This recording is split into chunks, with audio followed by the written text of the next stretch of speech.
Hello everyone, welcome to the third lecture in the series for accounting for labor.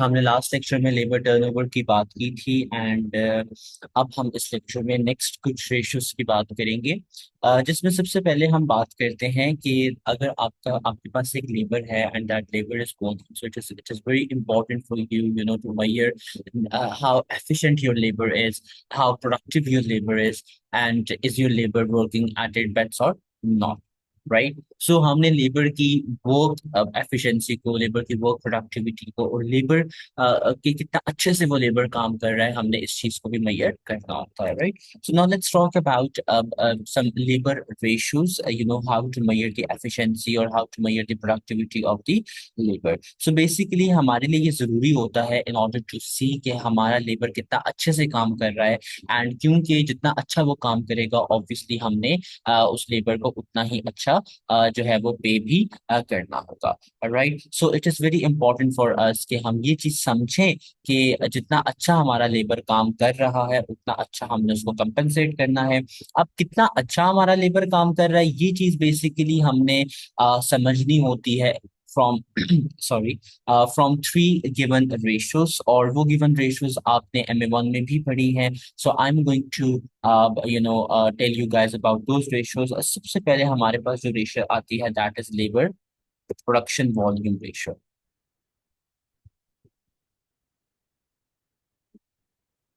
इसको हम activity ratio भी कहते हैं, right. And labour production volume ratio का जो formula होता है वो होता है आपके पास लेबर, और you can say standard hours for actual production, right. Standard hours for actual production.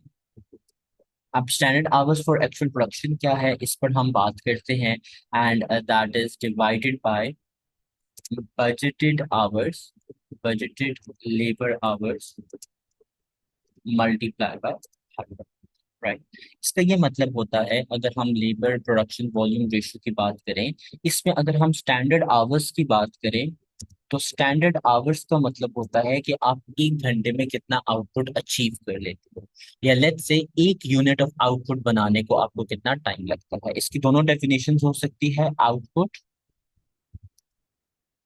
Achieved in 1 our, या आप इसको यूं भी कह सकते हो, सॉरी, आप इसको यूं भी कह सकते हो कि time to make 1 unit of output. Okay, आप दोनों तरीकों से इसको कंसिडर कर सकते हो। स्टैंडर्ड आवर का मतलब होता है कि एक घंटे में आप कितना आउटपुट अचीव कर रहे हो, या फिर एक यूनिट ऑफ आउटपुट बनाने में आपको कितना टाइम लग रहा है। लेट्स से मैं ये कहता हूं कि मुझे एक यूनिट को बनाने में 2 आवर्स लग रहे हैं, तो that 2 hours will be my standard our. Okay, तो मैंने ये देखना है, अच्छा अगर एक यूनिट 2 आवर्स में बन रहा है और एक्चुअल में लेबर ने कितना प्रोड्यूस किया है, 100 जो है वो यूनिट्स प्रोड्यूस किए हैं, तो 2 into 100 will be 200, and 200 hours मेरा हो जाएगा standard hour for actual production. इसको आप यूं कंसिडर करें कि फॉर इंस्टेंस मेरे जो बजटेड आवर्स थे that were 500 hours, and budgeted activity थी मेरे पास 200 यूनिट्स। ओके, एक्चुअल आवर्स है मेरे पास 450 आवर्स, एंड एक्चुअल एक्टिविटी है मेरे पास 150 यूनिट्स। ओके, तो मैंने ये देखना है कि अच्छा एक घंटे में, या चलो एक यूनिट कितने घंटे में बनता है, तो मैं क्या कैलकुलेट कर दूंगा, मैं स्टैंडर्ड आवर कैलकुलेट करूंगा, and this time I am calculating it by कि भाई अगर मेरे पास 500 आवर्स हैं, 200 यूनिट्स हैं, सो 500 आवर्स डिवाइडेड बाय 200 यूनिट्स, सो एक यूनिट को बनने में कितना टाइम लग रहा है, एक यूनिट को बनने में हमारे पास 2.5 आवर्स लग रहे हैं, राइट। कि अगर जो है लेट्स से मैं ये कहता हूं कि 500 घंटे हैं और 200 यूनिट्स बन रहे हैं, तो एक यूनिट को बनने में कितना 2.5 आवर्स लग रहे हैं। अगर एक यूनिट को बनने में 2.5 आवर्स लगते तो standard hours for actual activity कितना था, 2.5 मल्टीप्लाई बाय 150 यूनिट्स, कि अगर एक यूनिट को 2.5 घंटे लगते हैं बनने में और मैं 150 एक्चुअल में बना रहा हूँ, तो 2.5 के हिसाब से आपको 150 यूनिट्स कितने लेने चाहिए थे? 375 आवर्स लेने चाहिए थे। तो ये 375 मेरा क्या है? ये 375 मेरा standard hour for actual production है। 375 divided by budgeted labour hours कितने थे? दैट वर 500, मल्टीप्लाई बाय 100 आप कर दोगे तो that is labour production volume, right? I hope यहाँ तक आपको बात समझ में आ गई होगी। फिर इसके बाद जो है, हम सेकंड जो रेशो की बात करते हैं, that is labour efficiency ratio. Labour efficiency ratio का जो फॉर्मूला होता है वो हमारे पास यही फॉर्मूला है, यू कैन से। बस इसमें फर्क सिर्फ इतना है कि यहाँ पर आप बजटेड आवर्स यूज नहीं करते, यहाँ पर आप यूज करते हो एक्चुअल आवर्स। आप वहां पर जो है बजटेड आवर्स के साथ कंपेयर कर रहे हो, यहाँ एक्चुअल आवर्स के साथ। तो इसका फॉर्मूला कुछ यूं हो जाएगा कि 375 डिवाइडेड बाय एक्चुअल आवर्स कितने थे? 450 मल्टीप्लाई बाय। अब अगर आपकी प्रोडक्शन वॉल्यूम रेशियो 100 से ज्यादा आए तो you are good, similarly efficiency ratio 100 से ज्यादा आए तो यू आर गुड। ठीक है। अब जो थर्ड रेशियो है वो हमारे पास इसमें जो कैलकुलेट होती है, दैट इज जो हमारे पास थर्ड रेशियो है, that is basically capacity ratio. Okay. Number 3 we have capacity ratio. Capacity ratio का फॉर्मूला बहुत आसान है, that is actual hours divided by budgeted hours multiply by 100। Actual hours कितने थे? दैट वर 400, बजटेड आवर्स थे that were 500, multiply by 100। अब इसमें ratio जितनी आपकी 100 से कम आएगी उतना ही आप अच्छे कंसिडर करते हो। देखो, आपने बजट किया था कि आपका काम 500 आवर्स में कंप्लीट होगा, but you are just completing it in 400, so this means कि you are doing well, right? So capacity ratio को थोड़ा आपने समझना है। इट टेल्स यू दैट आपने एक्चुअल में कितना काम किया, तो एक्चुअल में जितना कम टाइम आप यूटिलाइज करोगे किसी भी काम को करने में, तो you are doing good, right?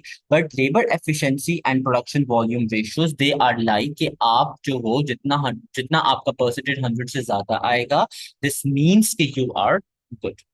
इन तीनों रेशियोज में आपका जो है वो आप कह लो कि एक रिलेशन भी होता है, and that relation is like, मैं यहाँ पर जो है वो रिलेशन आपको बताता हूँ। And this relation basically works like कि आप कोई सी भी दो रेशियोज को मल्टीप्लाई करो तो you will basically get the third ratio. For instance, अगर मैं labour efficiency ratio and capacity ratio को मल्टीप्लाई करूं, so actual hours will be deducted, will be cancelled by actual hours, तो पीछे मेरे पास बचेगा standard hour for actual production divided by budgeted hours. So जो हम मेरे पास है कि रेशो रिलेशन क्या है इसमें? रेशो रिलेशन ये है कि आपकी जो प्रोडक्शन वॉल्यूम रेशो है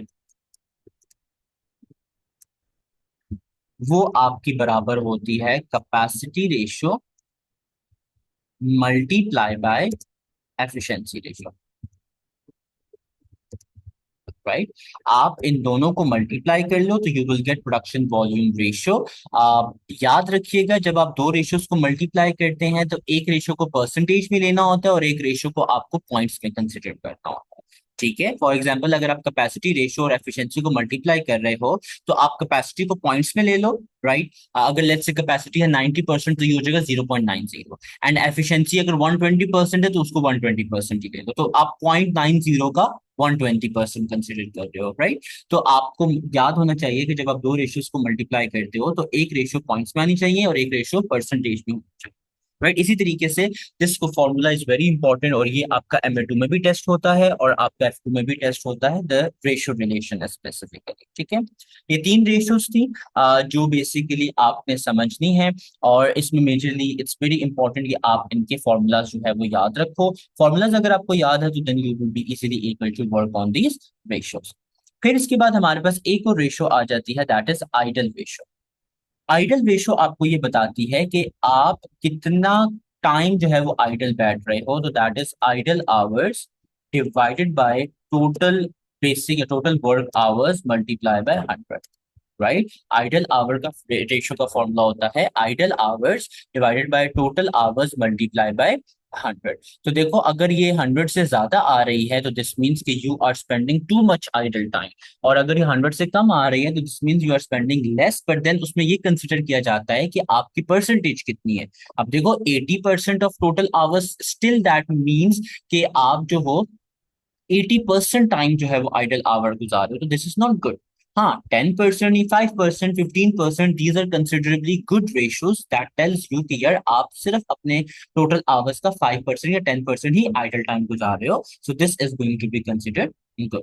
right, so this was basically all about your labours, जिसमें आपको ये तीन रेशियोज पढ़नी है एंड तीन रेशियोज को जो है फॉर्मूलाज टेस्ट होना है। कंसिडरिंग द फैक्ट कि ये रेशियोज आपकी MM1 में टेस्ट ऑलरेडी हो चुकी हैं, so do not focus a lot on these ratios because less chances हैं कि these will be tested, but yes you should at least know about the formulas and about the ratio relations कि how these ratios are related to each other, right? So technically in labors के accounting for labors का जो आपका chapter था वो खत्म हो चुका है। इसमें हमने जो ratios की बात की, the second lecture was about labor ratio, labor turnover ratio, that is highly important. Then we read about idle ratio, then we read about capacity ratio, efficiency ratio and activity ratio. Okay, and then हमने तीनों का relation भी देखा।